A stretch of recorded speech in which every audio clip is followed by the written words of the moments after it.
De plus en plus de bodybuilders utilisent des substances dangereuses et illégales pour parfaire leur propre idée du corps parfait. Mais lorsque les années passent, les problèmes finissent par se multiplier. Voici 10 bodybuilders qui ont très mal fini. Romario dos Santos.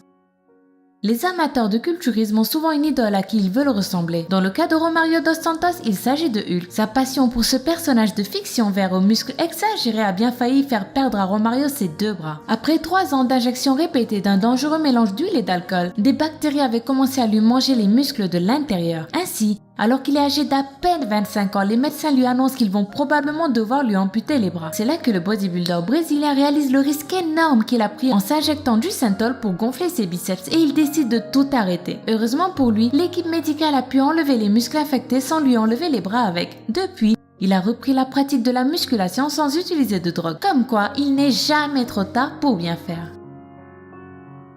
Gordon Kimbrough. Un jour, dans un accès de rage, Gordon Kimbrough, un célèbre bodybuilder, poignarde sa fiancée quand elle lui annonce vouloir le quitter. Il se retrouve donc derrière les barreaux pour 27 longues années après avoir tué celle qui avait partagé sa vie pendant plus de 4 ans. Cette explosion de colère incontrôlable causée par les stéroïdes est un phénomène connu chez les culturistes. Des dizaines de meurtres ont été commis par des individus alors qu'ils étaient sous l'emprise de ces produits chimiques achetés le plus souvent au marché noir. Terry Harris. Il n'y a pas mieux que le sport pour entretenir son corps et rester en bonne santé. Cela est normalement vrai. Mais dans le cas de Terry Harris, c'est justement le culte du corps et surtout l'excès de stéroïdes qui aura raison de sa santé. La bodybuildeuse est décédée d'une crise cardiaque dans un gymnase à Dallas 48 heures seulement après une compétition qui avait mis son corps à rude épreuve. Une triste fin qui prouve que les hommes ne sont pas les seuls à abuser des drogues au nom du sport. Nasser El Sambati.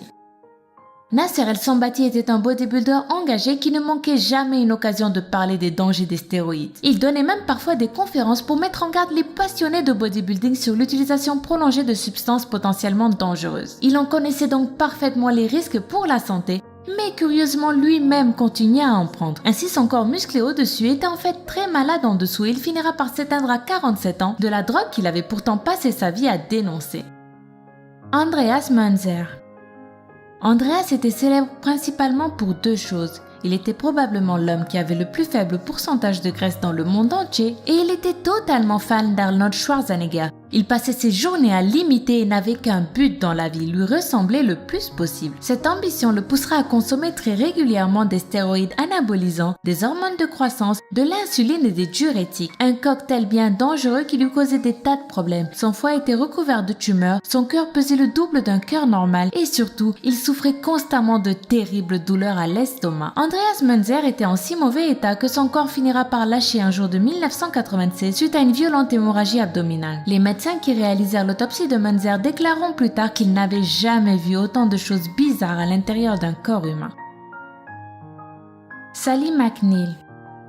On ne peut qu'être impressionné en voyant le corps de Sally McNeil. Elle a beau avoir fait carrière dans les marines et dans le bodybuilding, à la vue de ses muscles saillants, on se doute bien qu'elle a aussi un petit peu abusé des stéroïdes. Et c'est cette addiction qui l'a probablement poussée à tuer son mari Ray le 14 février 1995. Alors qu'il préparait un dîner pour fêter la Saint-Valentin, Sally lui a tiré une balle dans le ventre et une deuxième en plein visage. Elle a ensuite plaidé la légitime défense, expliquant être victime de maltraitance. C'est vrai que la prise d'anabolisants était source de violences répétées dans ce couple de bodybuilders. Mais le fait qu'elle ait aussi menacé son premier mari avec un pistolet n'a pas vraiment joué en sa faveur. Sally McNeil s'est donc retrouvée en prison pour 19 ans et a été surnommée Sally la tueuse. Aziz Shavershian. Ancien maigrichon, Aziz Shavershian ou Ziz selon son pseudo, avait prouvé au monde entier que les ectomorphes aussi pouvaient devenir de bons culturistes. Véritable superstar en Australie, Ziz était ce que l'on appelle un bon vivant. Il passait ses journées à danser, adorait se balader dans la rue torse nu ou encore signer des autographes sur les poitrines de ses fans. Mais surtout et par-dessus tout, Aziz Shavershian était passionné de musculation, grâce à laquelle il tentait d'impressionner les jolies filles qu'il fréquentait. Quoi de plus normal à son âge, me direz-vous? Mais ce qui n'était pas normal, c'était les substances très dangereuses que Ziz s'injectait quotidiennement pour accélérer son évolution. Ainsi, un beau jour, sans crier gare, son cœur s'arrêta soudain de battre alors qu'il avait à peine 22 ans. Arlindo de Souza. Au Brésil, il est fréquent que les bodybuilders s'injectent du synthol directement dans les muscles pour les gonfler et les rendre très imposants. Ce n'est pas très cher et le résultat est très impressionnant. D'ailleurs, voici des biceps qui connaissent très bien ce mélange d'huile et d'alcool, puisqu'ils en ont reçu tous les jours pendant des années. Surnommé La Montagne, Hulk ou encore Popeye, Arlindo de Souza a fini par devenir une star parce qu'il avait les plus gros bras artificiels de son pays. S'il a tout récemment arrêté cette pratique dangereuse, Arlindo de Souza confie avoir toujours en secret l'envie de recommencer.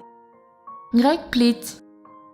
En 2015, Greg Plitt était l'un des bodybuilders les plus célèbres du monde. Mannequin, acteur et showman accompli, il aimait repousser ses limites. Amateur de sensations fortes, Greg avait aussi l'habitude de s'exercer dans des lieux inhabituels pour prouver à ses fans qu'il pouvait se muscler n'importe où. C'est ainsi que le 17 janvier 2015, pour les besoins d'un tournage d'une publicité, il décida d'aller encore plus loin. Il allait courir sur une voie ferrée pour prouver à tout le monde que lui, Greg Plitt, pouvait même aller plus vite qu'un train. Je n'ai pas besoin de vous raconter la suite, vous vous doutez bien de comment tout cela s'est fini. Greg s'est fait heurter par le train quelques minutes plus tard et rien ni personne n'a pu le sauver. Pourquoi Greg se prenait-il pour Superman?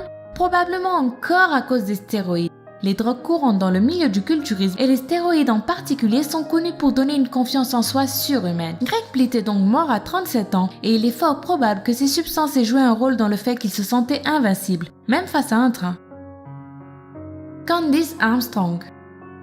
Tout est allé beaucoup plus vite pour Candice Armstrong lorsqu'elle a commencé à s'injecter des stéroïdes. Certes, vous vous en doutez, elle a rapidement développé des muscles dignes d'une bodybuildeuse professionnelle, mais ce n'est pas tout.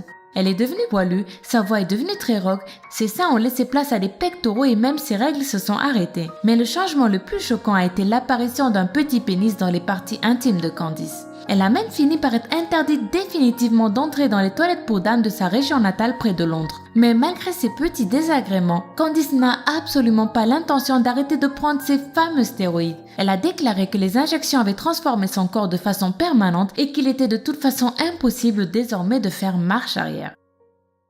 C'était 10 bodybuilders qui sont allés vraiment trop loin. Laquelle de ces histoires vous a le plus choqué? Dites-le nous en commentaire. Et si vous voulez plus de vidéos comme celle-ci, n'hésitez pas à soutenir le Lama Fâché en mettant un pouce en l'air juste en dessous de cette vidéo et à vous abonner pour ne pas rater la prochaine vidéo. Moi, je vous souhaite une bonne fin de semaine et à très vite sur Twitter ou sur Facebook.